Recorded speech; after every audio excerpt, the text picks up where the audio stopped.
بسم اللہ الرحمن الرحیم۔ معزز سامعین و سامعات، السلام علیکم ورحمۃ اللہ وبرکاتہ۔ امید ہے کہ آپ سب خیر و عافیت سے ہوں گے۔ اللہ رب العزت سے دعا ہے کہ وہ آپ کو خوش رکھے، آباد رکھے۔ پیاری عزیزو، آئیے گا آج ایک بہت ہی پیارا عمل ہے جو پریکٹیکل میرا بھی کیا ہوا ہے، اور جس نے بھی کیا اس کے گھر مال سے بھر گیا اور کبھی غربت میں نہیں آگا۔ پیاری عزیزو، اس عمل کے کرنے کے لیے ہمیں بس تھوڑا سا وقت چاہیے اور نیت اچھی ہونی چاہیے، اور یقین ہو تو امید کرتی ہوں کہ کتنا بڑا آپ کام کرنا شروع کر دیں، اللہ آپ کی غیب سے مدد فرمائے گا۔ دیکھیے، دو طرح سے آپ سورہ کوثر کو پڑھ سکتے ہیں۔ ایک وہ جو آپ کو پانچوں نمازوں کے ساتھ پڑھنا ہے، صرف 21 مرتبہ۔ اب وہ کس طرح پڑھنا ہے وہ میں آپ کو بات کو بتاؤں گی، لیکن آئیے گا جو صرف ایک دن کا عمل ہے، آپ صرف ایک دن عمل کر لیں تو بھی آپ کے لیے کافی ہے، اور یہ 3 لوگوں پر کیا جائے گا۔ سورہ کوثر کا عمل صرف 3 لوگوں پر آپ کو کرنا ہے۔ اور تیسرا عمل، سورہ کوثر کو اگر آپ اس طرح پڑھیں کہ صرف ڈیلی 129 مرتبہ اپنی زندگی کا معمول بنا لیں، تو دنیا کی کوئی طاقت نہیں جو آپ کو امیر ہونے سے روک لے، دنیا کی کوئی طاقت نہیں کہ آپ کا کوئی کام رک جا۔ ہر بڑے سے بڑا آپ کروڑوں کا بھی کام کریں گے تو آپ کا کام وہ ہوگا، اللہ غیب سے انتظام کر دے گا۔ آپ سوچ بھی نہیں سکیں گے کہ یہ پیسہ کہاں سے آ رہا ہے، اور آپ کا تمام کام بنتا چلا جائے گا۔ پیاری عزیزو، اللہ کی عزت کی قسم کھا کے کہہ رہی ہوں، جس نے بھی یہ عمل کیا وہ کبھی پریشان نہ محروم نہیں رہا۔ اللہ نے اسے اتنا دیا، جس کام کو بھی اس نے شروع کیا وہ کام انجام پر پہنچا۔ تو آئیے گا سورہ کوثر کو کس طرح پڑھنا چاہیے اور کہاں کہاں پڑھنا چاہیے، کتنی تعداد میں پڑھنا چاہیے۔ دیکھیں پیاری عزیزو، میری 2 باتیں آپ سے یہ ہوا کرتی ہیں، میں آپ سے ضرور گزارش کرتی ہوں کہ 2 کام آپ کوئی بھی عمل کرنے سے پہلے کیجیے گا، قرآن کا کوئی بھی عمل ہو۔ دیکھیں، پہلے آپ کو نیت اچھی کرنی ہے۔ نیت یہ کہ میں اللہ کے لیے پڑھ رہی ہوں یا پڑھ رہا ہوں صرف اللہ کو راضی کرنے کے لیے، یہ نہیں کہ میں اسے پڑھ کر یہ کام کروں گا، وہ کام کروں گا، یا میں امیر ہو جاؤں گا، نہیں، صرف نیت ہو یہ اللہ تو نے اسے فرما دیا ہے۔ سورہ کوثر میں اللہ کے رسول نے بھی بابرکت والی بتائی ہے، اور یہ صحابہ کرام کا عمل ہے تو ہم بھی کر رہے ہیں، اور تو ہمیں اس میں برکت عطا فرما، صرف یہ نیت ہو۔ دوسرا آپ کو کیا کرنا کہ جب عمل کریں تو آپ کو صدقہ ضرور کرنا۔ صدقہ چاہے آپ تھوڑے سے اناج کا کریں، تھوڑے سے پیسوں کا کریں، بہرحال صدقہ ضرور کریں۔ تیسرا، آپ کو درود ابراہیمی کی کثرت کرنی ہے۔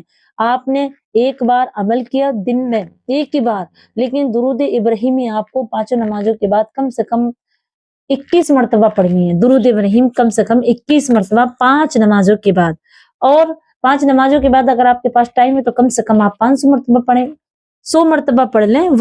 یہ میں اپنا معمول بتا رہی ہوں پیاری عزیزو، یہ میں نے بھی کیا، جس نے بھی کیا وہ مالا مال ہو گیا اور اس کا کوئی کام نہیں رکا۔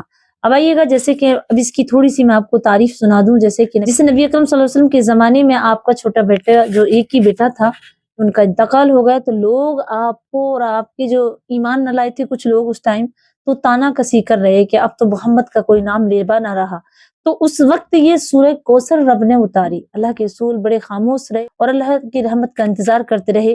تو حضرت جبریل آئے اور فرمائے، یا رسول اللہ صلی اللہ علیہ وسلم، آپ کو یہ آیت اللہ نے عطا فرمائی ہے، سورہ کوثر۔ جب اللہ کے رسول نے پڑھا تو اس کا مطلب تھوڑا سا میں اس کا مفہوم بتا دوں۔ اس کا ترجمہ یہ ہے پیاری عزیزو کہ بے شک اللہ نے تم کو بہت زیادہ نوازا ہے، دونوں جہان کے کوثر عطا کر دیے، اور اے محبوب تم نماز کو قائم رکھو اور یقین رکھو کہ تمہارے جو دشمن ہیں وہ ذلیل اور خوار ہو جائیں گے، اور تمہارا نام تا قیامت تک چلے گا۔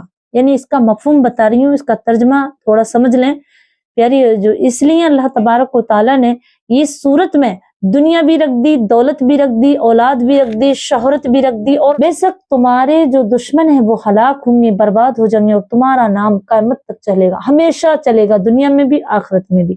اس کا تھوڑا سا مفہوم آپ نے سمجھا، تو اس کا مطلب یہ ہوا کہ اگر ہم پڑے جائیں غم میں، فکر میں، لوگ آپ کو تانے دیتے ہو، لوگ آپ کو بہت زیادہ ڈسٹرب کرتے ہوں، بلکہ آپ کو نیگیٹو سوچ دیتے ہوں، پریشان کرتے ہوں، تو اس وقت یہ سورہ آپ ضرور پڑھیں، اس وقت اس سورت کا عمل کریں۔ اب عمل کس طرح کرنا ہے؟ دیکھیں، آپ کے پاس زیادہ مسائل ہیں، بہت زیادہ مسائل ہیں، اتنے مسائل ہیں کہ آپ کے پاس گھر بھی بنگلہ کچھ نہیں ہے، روزی روٹی بھی نہیں ہے، بچوں کی شادی بھی سر پہ ہے، تمام کام ایسے ہیں کہ بالکل آپ کو کرنے ہیں، تو آپ 5 نمازوں کے بعد پڑھیں 21 مرتبہ۔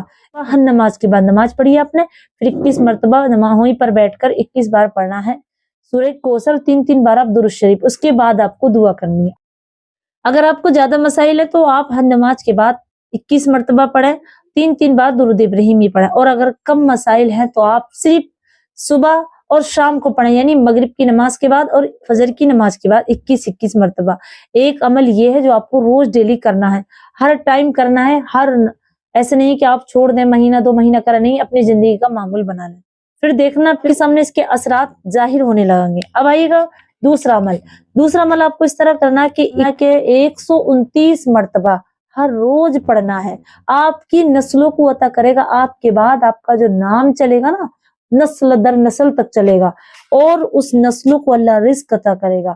سورہ کوثر اگر آپ نے معمول بنا لیا ہر روز 129 بار، اور 3 دفعہ درود ابراہیمی پڑھنا ہے، 7 دفعہ پڑھنا ہے، ایک عمل یہ ہو گیا۔ اس طرح بھی پڑھ سکتے ہیں آپ، میں اس طرح بھی پڑھتی ہوں۔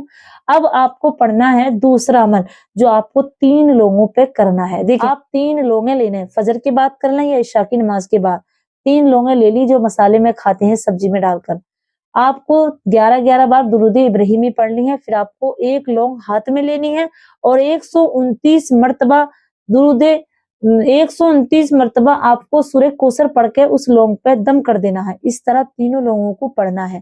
3 لوگوں کو پڑھنے کے بعد 1 لونگ آپ کو رکھنی ہے اپنی، جہاں پر پیسے رکھتے ہیں، چیز زیور رکھتے ہیں، جہاں پر آپ تجوری میں رکھیں پیسے، کہیں بھی اپنے گھر میں 1 لونگ رکھنی ہے آپ کو، جہاں پر آپ کا راشن کا، کچن کا تمام چیزیں جہاں راشن کی رہتی ہیں، وہاں جہاں رزق رکھا جاتا ہے۔ اور 1 لونگ رکھنی ہے آپ کو اپنے پرس میں، یعنی اپنی جیب میں۔ اگر پرس آپ والٹ ہے آپ کے پاس تو والٹ میں رکھ لیں، پرس ہے وغیرہ تو پرس میں، یہ جیب ہے تو جیب میں، میری بہنیں اپنے پاس رکھیں تو پرس میں رکھیں، یہ جیب میں۔ اس طرح 3 لوگیں 3 جگہ پر رکھ دیں، اور جب بھی آپ پیسے نکالیں اپنی بٹوے میں رکھ لیں۔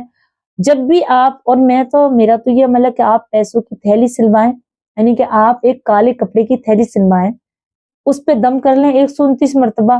اب اس کا پڑھ کر کے اس میں دم کر کے پیسے رکھ دیں، اور جب بھی آپ اس میں سے پیسے نکالیں تو صرف 1 مرتبہ پڑھنا آپ کو سورہ کوثر۔ 1 مرتبہ سورہ کوثر کو پڑھ کر کے اس میں سے پیسے نکالنے ہیں، پھر آپ کو اسے بند کر دینا۔ اس طرح آپ جب بھی کریں عمل، جب بھی پیسے نکالیں تو یہ عمل ضرور کریں کہ ایک بار سورہ کوثر پڑھیں اور پھر اس میں سے پیسے نکالیں۔ پیاری جو اگر اپنی زندگی میں یہ کیا تو سورہ کوثر کو پڑھنے والا کبھی محتاج نہیں ہوگا، رزق بھی ملے گا اسے، اور اس کا نام بھی دنیا میں بھی رہے گا اور آخرت میں بھی، اور اس کے اوپر رحمتیں ہوں گی، اور اس کے دشمن جلیل اور خوار ہوں گے۔ دیکھیں، نام آپ کا ایسا رہے گا کہ کہتے ہیں نا 2-4 سال میں لوگ بھلا دیتے ہیں، لیکن آپ کا نام ایسے چلے گا کہ نسل در نسل، کیونکہ آپ کوئی کام ایسا اللہ کی راہ میں کریں گے، کوئی ایسا کام کر کے جائیں گے کہ دنیا آپ کو سالوں سال یاد رکھے گی، بلکہ آپ کا نام ہمیشہ زندہ رہے گا۔ تو اس طرح سورہ کوثر کو پڑھنے والے کے لیے یہ بینیفٹس ملتے ہیں۔ تو پیارے، جو دنیا میں بہت زیادہ تباہی اور مہنگائی ہے، تو آپ سورہ کوثر کا عمل کیجیے گا، انشاءاللہ آپ کو وہ چیز ضرور ملے گی۔ آپ نیت کر کے کیجیے گا، اور مجھے بھی اس دعا میں اپنی یاد رکھیے گا، اور میں اسی طرح کرتی ہوں، اور میں آپ کو بھی اس دعا میں شامل کرتی ہوں کہ اللہ آپ کو میں اجازت دیتی ہوں، مجھے بھی اجازت ملی ہوئی ہے میرے استاد محترم سے، تو آپ کو بھی میں دیتی ہوں۔ انشاءاللہ آپ کا اللہ پاک اس میں فضل فرمائے گا، میری اور آپ کی تمام دعائیں قبول فرمائے گا، آمین۔ اور مجھے اپنی دعا میں یاد رکھیں۔ السلام علیکم ورحمۃ اللہ وبرکاتہ۔